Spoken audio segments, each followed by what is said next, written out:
नमस्कार, सत श्री अकाल, आदाब। मेरा नाम मनदीप पुनिया है और आप सुन रहे हैं पंजाबी रेडियो यूएसए। मैं एक बार फिर हाजिर हूं नए बुलेटिन के साथ और शुरुआत करते हैं आज की मुख्य खबरों से। आज पूरे भारत में दलितों ने भारत बंद रखा, जिसका असर राजस्थान, यूपी और बिहार में ज़्यादा दिखा। हरियाणा और पंजाब में उसका कोई असर ज़्यादा नहीं दिखा। सुप्रीम कोर्ट ने SC/ST रिजर्वेशन में क्रीमी लेयर और वर्गीकरण की बात कही थी, जिसके खिलाफ दलित संगठनों ने आज भारत बंद का आह्वान किया था। पाकिस्तानी तीर्थयात्रियों की एक बस का एक्सीडेंट ईरान में हो गया है, जिसमें लगभग 28 लोगों की मौत की खबरें आ रही हैं। 23 लोग गंभीर तौर पर घायल हैं। वहां की एक्सीडेंट टास्क फोर्स लोगों को निकालने में लगी हुई है। भारत के प्रधानमंत्री नरेंद्र मोदी 23 अगस्त को यूक्रेन में जा रहे हैं। उनको यूक्रेन के राष्ट्रपति जेलेंस्की ने आमंत्रित किया था।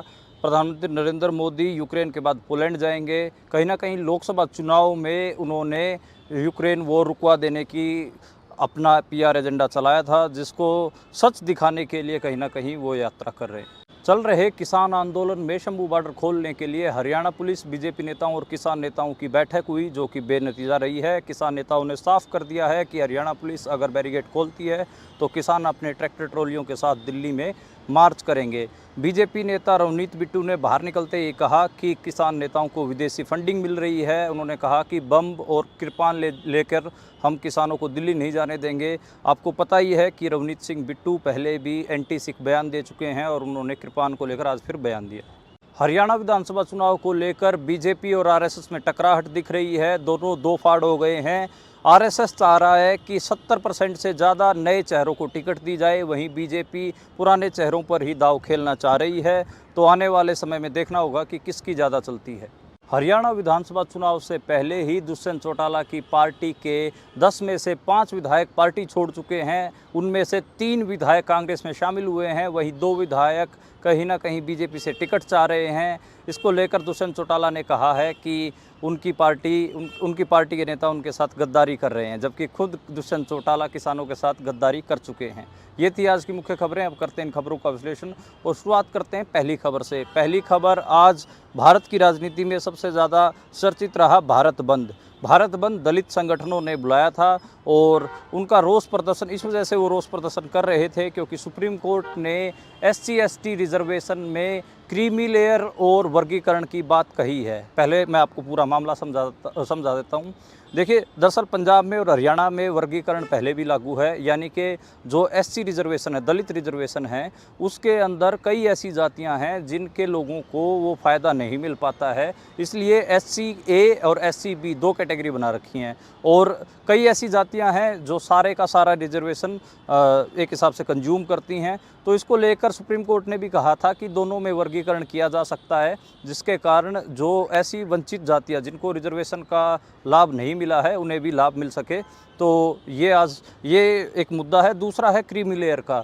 ये भी सुप्रीम कोर्ट ने कहा था कि क्रीमी लेयर होती है, यानी कि एक रिजर्वेशन के लिए जैसे OBC रिजर्वेशन में है कि 8 लाख से ज़्यादा फैमिली इनकम है तो रिजर्वेशन नहीं मिलेगा। ऐसा क्रीमी लेयर कंसेप्ट दलित रिजर्वेशन में भी लाना चाहते हैं, लेकिन दलित संगठनों ने इन दोनों बातों का विरोध किया। हालांकि जो आज भारत बंद हुआ है वो ज़्यादा सफल तो राजस्थान में, यूपी में, बिहार में हुआ है। राष्ट्रीय जनता दल पार्टी हो या बहुजन समाज पार्टी या समाजवादी पार्टी, इन सब पार्टियों ने, या फिर चंद्रशेखर आज़ाद की पार्टी हो, भीम आर्मी, इन सब पार्टियों ने इस भारत बंद का समर्थन किया है। लेकिन हरियाणा और पंजाब में इतना इफेक्टिवली ये भारत बंद नहीं रहा है। पंजाब में तो जो वाल्मीकि महासभा है उसने जो भारत बंद करने के लिए BSP के कार्यकर्ता थे उनको वापस भगा दिया और जो वाल्मीकि महासभा है उसने ये कहा कि जो ये सुप्रीम कोर्ट का फैसला आया है रिजर्वेशन के अंदर रिजर्वेशन का, यानी कि रिजर्वेशन में कुछ जो वंचित जातियां रहेंगी उनको अलग से रिजर्वेशन देने का जो फैसला है ये बिल्कुल सही है। आप सबको पता है कि जो वाल्मीकि महासभा की ये डिमांड रही है कि जो वाल्मीकि समुदाय है उसको रिजर्वेशन का सही से फ़ायदा नहीं मिल सका है और इसी वजह से जो और दलित जातियाँ हैं जो कि पॉलिटिक्स में ज़्यादा आपको दिखती हैं, जिनके नेता ज़्यादा आपको दिखते हैं, उनके पास ज़्यादा रिजर्वेशन रहा है, उनके लोग ही ज़्यादा भर्तियों में रहे हैं, इसलिए वाल्मीकि महासभा की ये डिमांड भी रही है। पंजाब में ये अकाली दल सरकार में ही लागू हो गया था SC और SC-B, और हरियाणा में BJP ने आके लागू कर दिया था। तो हरियाणा में भी इसका कोई असर दिखा नहीं है। जहाँ पे बीएसपी पार्टी का ज़्यादा मजबूत काडर था, बहुजन समाज पार्टी का, मायावती जी की पार्टी का, वहाँ पर इसका ज़्यादा व्यापक असर दिखा है। बाकी उसका इतना कोई ज़्यादा व्यापक असर नहीं दिखा। लेकिन एनडीए की सरकार में कई नेता ऐसे हैं जो इसकी खिलाफत कर रहे थे। उसमें नीतीश कुमार की पार्टी आरजेडी भी है और चिराग पासवान भी हैं, लोक जनशक्ति पार्टी। तो बिहार में हम सबको पता है कि पासवान एक ऐसी कम्युनिटी है जिससे चिराग पासवान आते हैं, जिसके पास जो सबसे ज़्यादा नौकरियों में भी है दलित रिजर्वेशन करके, और सबसे ज़्यादा पॉलिटिक्स में भी वो इफेक्टिव दिखते हैं। और बात करें वाल्मीकि समुदाय की या फिर ऐसी डिनोटिफाइड ट्राइब्स जैसे सांसी, डेहा या फिर बंजारे, ऐसी बहुत सारे समुदाय हैं जिनको इस चीज़ का रिजर्वेशन का पूरा फ़ायदा नहीं मिल पाता है। तो इसलिए चिराग पासवान ने भी केंद्र सरकार को कहा है कि एससी रिजर्वेशन में कोई दो फाड़ नहीं करने की ज़रूरत है, ना क्रीमी लेयर लागू करने की ज़रूरत है। तो और नीतीश कुमार भी इसके खिलाफ दिखे हैं। इसके अलावा बहुत सारे इसको लेकर अब आगे राजनीति होनी है। कहीं ना कहीं बीजेपी इसको भुनाना चाहती है, क्योंकि बीजेपी की जो रणनीति है वो है नॉन चमार दलित वोट बैंक के ऊपर। आप सबको पता है कि लोकसभा चुनाव हुए तो उसमें एक अम्बेडकराइट सेक्शन की वोटें, दलित सेक्शन की वोटें बीजेपी को नहीं मिली। इसलिए जैसे नॉन यादव ओबीसी को बीजेपी ने मोबिलाइज किया था, ऐसे ही बीजेपी नॉन चमार दलित्स को अपने हक में ऑर्गेनाइज करना चाहती है, और इसीलिए वो वर्गीकरण और क्रीमी लेयर एससी रिजर्वेशन में लेके आना चाह रही है। अगली खबर की ओर बढ़ते हैं, और जो अगली खबर है वो प्रधानमंत्री नरेंद्र मोदी के बारे में है। नरेंद्र मोदी एक बार फिर विदेशी यात्राओं के लिए निकल रहे हैं, और अब की बार वो 2 देशों में जाएंगे, यूक्रेन और पोलैंड। 23 अगस्त को निकलेंगे। इन यात्राओं का मकसद क्या है? पहले तो मैं आपको ये बता दूं कि जेलेंस्की, जब वो प्रधानमंत्री नरेंद्र मोदी रूस गए थे तब तो उनको क्रिटिसाइज़ कर रहे थे कि जो देश यूक्रेन के ऊपर हमला कर रहा है उसके वहाँ जाकर प्रधानमंत्री नरेंद्र मोदी समझौते कर रहे हैं। लेकिन अब जेलेंस्की खुद उनको बुला रहे हैं। बेसिकली लोकसभा चुनाव चल रहे थे जब नरेंद्र मोदी और बीजेपी की तरफ से एक प्रोपेगेंडा पुश किया जा रहा था। आपने वो एडवर्टीजमेंट भी देखी होगी बीजेपी की, जिसमें एक लड़की रोते हुए कहती थी कि वॉर तो रुकवा दी पापा, यानी कि यूक्रेन और रूस का जो वॉर चल रहा था, बीजेपी ने प्रचारा कि प्रधानमंत्री नरेंद्र मोदी ने एक फ़ोन कॉल किया और उससे जो वॉर थी वो रुक गई थी। तो लेकिन हम सबको पता है कि रूस और यूक्रेन का युद्ध तो अभी भी जारी है। यूक्रेन लगभग 23 मील तक रूस के अंदर घुस चुका है। एक बार रूस हावी दिख रहा था, अभी के लिए यूक्रेन ने रूस के कई ठिकानों के ऊपर कब्जे कर रखे हैं। तो कई सारी अपडेट अभी भी चल रही हैं। फिर भी जो नरेंद्र मोदी हैं वो यूक्रेन की यात्रा इसलिए कर रहे हैं ताकि लोगों को यहाँ ये जता सकें कि देखिए वो वहाँ पर वॉर को रुकवाने जा रहे हैं, यानी कि युद्ध को रुकवाने जा रहे हैं। जो विश्व शक्ति यानी कि पूरी दुनिया उनका जलवा मानती है, ये सब प्रोपेगेट करने के लिए ये यात्रा प्लान की जा रही है। इसका कोई और ख़ास मकसद तो मुझे दिखता नहीं है। बाकी आपकी क्या राय है आप ज़रूर लिखिएगा कमेंट बॉक्स में, या फिर आप ज़रूर बताइएगा अलग अलग जगहों पे कि नरेंद्र मोदी यूक्रेन क्यों जा रहे हैं। अगली खबर की ओर बढ़ते हैं, और अगली खबर शंभू बॉर्डर से किसान आंदोलन से है।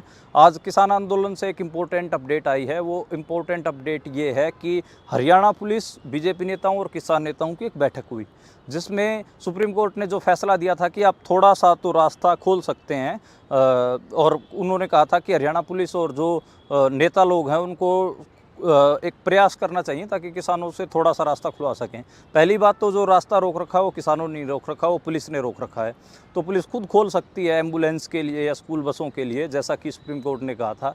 लेकिन आज एक वो मीटिंग हुई, उस मीटिंग में ये कहा गया कि आपको दिल्ली जाना है तो आप पैदल चले जाइए, बिना ट्रैक्टरों के चले जाइए, बिना कृपान के जाइए, बिना और अपने सामान के जाइए। तो उसको किसान नेताओं ने मना कर दिया। उन्होंने कहा कि अगर रास्ता खुलेगा तो हम दिल्ली की तरफ कूच करेंगे, अपने जो हमारे पास सारा सामान है उसको लेकर ही हम जाएंगे। जब ये मीटिंग वैसे बेनतीजा रही, पुलिस अपने हिसाब की बात करती रही, आप अपने घरों पे चले जाइए, हम कोई कमेटी बनवा देंगे, ये करवा देंगे, लेकिन किसान उनकी कोई बात नहीं सुन रहे थे। इस बैठक में बहुत सारी और भी चीज़ें हुई, और बैठक बेनतीजा होने के बाद रवनीत सिंह बिट्टू, जो कि केंद्रीय मंत्री भी हैं बीजेपी के, उन्होंने बहुत घटिया बयान दिया। उन्होंने कहा कि जो किसान नेता हैं उनको विदेशों से फंडिंग मिल रही है, जो कि बीजेपी का पुराना प्रोपेगेंडा है। पिछले आंदोलन में भी वही कहते थे कि इन किसानों को तो विदेश से फंडिंग आ रही है, वही उन्होंने दोबारा रिपीट किया। और दूसरी जो बात कही उन्होंने, उससे उनका जो एंटी सिख कैरेक्टर है वो भी दिखाता है। उन्होंने कहा कि किसान बम कृपान लेकर दिल्ली जाना चाहते हैं, हम ऐसे तो जाने नहीं देंगे। तो कृपान क्या लेकर कोई सिख किसान दिल्ली नहीं जा सकता, ये सवाल है, बहुत बड़ा सवाल है। लेकिन जो रवनीत बिट्टू हैं उन्होंने आज ये बयान दिया, बहुत घटिया बयान था, उनकी निंदा होनी चाहिए इसको लेकर। और वो एंटी सिख एंटी फार्मर तो हैं, वो आप सबको पता है, मेरे को बताने की ज़रूरत नहीं है। और उसके अलावा हम सबको पता है कि उनको ना तो हरियाणा से कोई विधायक वोट देने को तैयार, ना पंजाब से उनको राज्यसभा भेजा जा सकता, राजस्थान से उनको राज्यसभा भेजा जा रहा है। तो ये उनकी हालत है। और मेरे को पक्का पता है कि जिस हिसाब से वो बयानबाजी कर रहे हैं, अगली बार उनको घुसने भी नहीं दिया जाएगा। लुधियाना ने तो उनको नकार ही दिया, उनको हरा कर घर बैठा दिया है। अगली खबर की ओर बढ़ते हैं। और जो अगली खबर पंजाब और हरियाणा में जो भारत बंद था उसका असर क्यों नहीं रहा, उसको लेकर है। हरियाणा का मैं बता देता हूँ, हरियाणा में और पंजाब का। हरियाणा और पंजाब में जो नॉन चमार दलित सेक्शन है वो भी मोबिलाइज है। उन्होंने DS4 करके एक संगठन बना रखा है, जिसमें उन्होंने डिनोटिफाइड ट्राइब्स, वाल्मीकि समुदाय और इस किस्म की और भी जो जातियां हैं, धानक समाज हो गया, उन सब को इकट्ठा कर रखा, मोबिलाइज कर रखा है। और वो ये मांग करते रहते हैं कि रिजर्वेशन के अंदर रिजर्वेशन होना चाहिए और उन जातियों को रिजर्वेशन का फ़ायदा मिलना चाहिए जिनको कभी भी रिजर्वेशन का फ़ायदा नहीं मिला है। तो ये एक मेरे को लग रहा था कि इम्पोर्टेंट पॉइंट है, ये मेरे को आपको बताना चाहिए। अगली खबर की बात करें तो अगली खबर, जैसे जो बीजेपी लोटस झारखंड में एक सर्जरी करने वाली थी वो होने से बच गई है। चंपाई सोरेन के थ्रू बीजेपी वहाँ से JMM झारखंड मुक्ति मोर्चा के कुछ विधायक तोड़कर हेमंत सोरेन की सरकार गिराना चाहती थी। लेकिन चंपाई सोरेन जब दिल्ली आए तो उनके साथ जो बाकी विधायक थे वो नहीं आए, वो वापस हेमंत सोरेन के पास ही चले गए। हेमंत सोरेन ने उनको मैनेज कर लिया। तो जो झारखंड में बीजेपी सरकार गिराना चाह रही थी वो उनका पूरा ऑपरेशन फेल हो गया है, बिल्कुल फ्लॉप हो गया है। तो बीजेपी को दोबारा सोचना पड़ेगा कि कैसे वो इसके ऊपर काम करेंगे। लेकिन झारखंड में तो अब नवंबर में चुनाव ही हो जाएंगे, इससे बीजेपी के डेंट लगा है कहीं ना कहीं और बीजेपी को नुकसान हुआ है। लेकिन इंटरेस्टिंगली ये है कि हरियाणा के एक नेता और पूर्व कृषि मंत्री JP दलाल, उनका एक वीडियो वायरल हो रहा है। उसमें उन्होंने कहा है कि हरियाणा में बेशक से कांग्रेस सरकार बना ले, हमारे जो ऊपर वाले हैं वो इनकी सरकार तोड़ देंगे। तो जो अमित शाह और नरेंद्र मोदी का नाम इशारे में लेते हुए उन्होंने कहा कि बेशक से हरियाणा में कांग्रेस की सरकार बन जाए, जो बीजेपी है वो सरकार तोड़ देगी। हम सबको पता है हिमाचल प्रदेश में भी उन्होंने 6 विधायक कांग्रेस के तोड़ लिए थे और एक बार के लिए कांग्रेस की सरकार हिमाचल में अल्पमत में आ गई थी। लेकिन जब बाई इलेक्शन हुए तो 6 विधायक जो बीजेपी में गए थे कांग्रेस के, वो जीत के नहीं आ पाए। इसके कारण वहाँ पर कांग्रेस की सरकार बची है। हरियाणा में ये बहुत पॉसिबल है कि 45 सीटों के बाद यहाँ पर मुख्यमंत्री बन जाता है। 46 सीटें हों तब सरकार बनती है। अगर कांग्रेस की 52 सीटें आई तो 8-10 विधायक बीजेपी तोड़ने की कोशिश कर सकती है। लेकिन अगर वो बाई इलेक्शन में जाएंगे तो फिर दोबारा हार जाएंगे। तो कहीं ना कहीं जो सरकार गिरा देने की, बनी बनाई सरकार गिरा देने की जो अमित शाह और नरेंद्र मोदी की छवि बनी हुई है, उसी एजेंडा को आजकल बीजेपी हरियाणा में प्रचार कर रही है। वो वीडियो काफ़ी वायरल हो रहा है। बीजेपी के अंदर भी एक हरियाणा विधानसभा चुनाव से रिलेटेड ये खबर मैं बता देता हूँ कि बीजेपी के अंदर भी टूट चल रही है, 2 फाड़ हो रखा है। RSS कुछ अलग बात कह रहा है और बीजेपी अलग बात कह रही है। RSS कह रहा है कि 70% टिकटें काटी जाएं, सिटिंग विधायकों की बहुत ज़्यादा एंटी इनकम्बेंसी है और नए चेहरों को टिकट दी जाए। लेकिन बीजेपी कह रही है कि सिटिंग विधायकों की टिकट ना काटी जाए, नए चेहरों को टिकट देने की ज़रूरत नहीं है। और दोनों आपस में टकराहट दोनों की बन रही है। तो देखना होगा कि किसकी ज़्यादा चलेगी, RSS की ज़्यादा चलेगी या बीजेपी की ज़्यादा चलेगी। मुझे लग रहा है कि RSS की ज़्यादा चलेगी, क्योंकि RSS ने 5 सर्वे इस चीज़ के लिए करवाए हैं और RSS के पास एक ठोस आधार है ये बात करने का। तो मुझे लग रहा है कि कहीं ना कहीं ये हमें देखना होगा कि क्या इसके ऊपर निकल कर आता है। जो JJP पार्टी है, दुष्यंत चौटाला की पार्टी, उसके पास 10 विधायक थे 2019 में, लेकिन अब 5 विधायक ही बच पाए हैं। 5 विधायक पिछले 3 दिन में पार्टी छोड़ चुके हैं। 3 विधायक कांग्रेस में गए हैं, 2 विधायक बीजेपी से टिकट चाह रहे हैं। आज भी 3 विधायकों की ज्वाइनिंग दिल्ली में कांग्रेस में हुई है और तीनों प्रयास कर रहे हैं कि उनको कांग्रेस का टिकट मिल पाए। तो एक हिसाब से दुष्यंत चौटाला हैं वो खाली होते जा रहे हैं, उनके पास कुछ बचा नहीं है। और एक अपडेट ये भी है कि आज जो बीजेपी की राज्यसभा कैंडिडेट हैं किरण चौधरी, उन्होंने अपना नॉमिनेशन भर दिया है।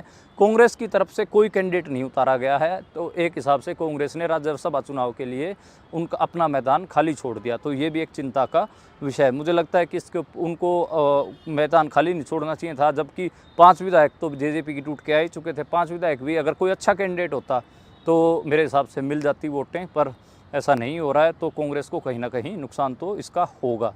अगली खबर की अगर हम बात करें तो वो महाराष्ट्र के बारे में है। महाराष्ट्र में भी बहुत सारा घटनाक्रम हो रहा है। जो अजीत पवार हैं, वो जो इस समय में बीजेपी के साथ अलायंस करके सरकार चला रहे हैं, डिप्टी सीएम हैं, वो दोबारा से सरकार को छोड़कर अपने चाचा शरद पवार के पास आना चाह रहे हैं, लेकिन शरद पवार उनको मौका नहीं दे रहे हैं। तो ये एक इंटरेस्टिंग डेवलपमेंट ये हो सकती है कि दोबारा से अजीत पवार शरद पवार के पास चले जाएं, क्योंकि महाराष्ट्र में भी नवंबर में ही विधानसभा चुनाव होने जा रहे हैं। तो ये आज की मोटी मोटी खबरें थी पॉलिटिकल, और उनका विश्लेषण मैंने आपको पेश करने की कोशिश की है। कल दोबारा मुलाकात होगी नई खबरों के साथ, नए विश्लेषण के साथ। आप देखते और सुनते रहिए पंजाबी रेडियो।